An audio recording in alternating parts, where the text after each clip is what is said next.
We got our measurements right here, so we know exactly where the doors can come in. So we'll put one of the doors.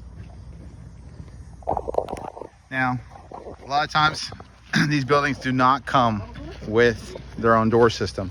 So you guys will provide the doors. We do charge for door installs. So if you're providing a door, make sure you give us the size of your doors in advance as well. You can see that we're putting in these doors for this gentleman, and we're going to frame it out with that light gauge steel. So he has his doors sitting over here, ready to go. Got a couple man doors. So, and yeah. So make sure you provide your own doors, size of your doors, your windows. You can take a picture of them, send them to us before an email so we know what we're working with. So our installers know exactly what they're getting themselves into. The more information you give us, the better. We also encourage that if you're going to you want us to provide a concrete, we can. If you want to work with a local concrete company, that is what we encourage as well. So you save a lot of money on your concrete. So we'll provide, once you put an order in the building, typically your distributor or your broker or your contractor or ourselves will provide the stamp to seal structural and foundational plans for the install of the building. Okay, make sure that we try to play the weather best we can. We are so blessed to have great weather out here, because installing these buildings in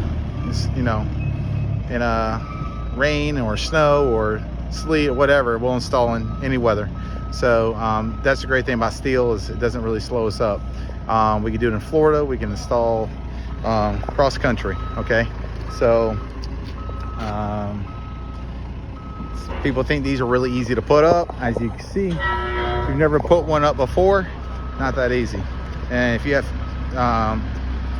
some experience doing it, then yeah, if you do this every day, then it's easy. It's like talking to anybody who's talk to an electrician. Electrician work could be easy. Talk to a mechanic, it could be easy.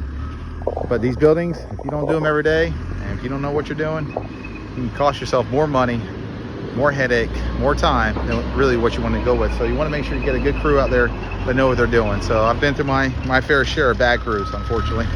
So, and once you get a good crews and you got good teams and you got good people on the other end, things can really fly. So check us on the web at coltbuildings.com, Colt Firm, and we'd love to earn your business. Thanks.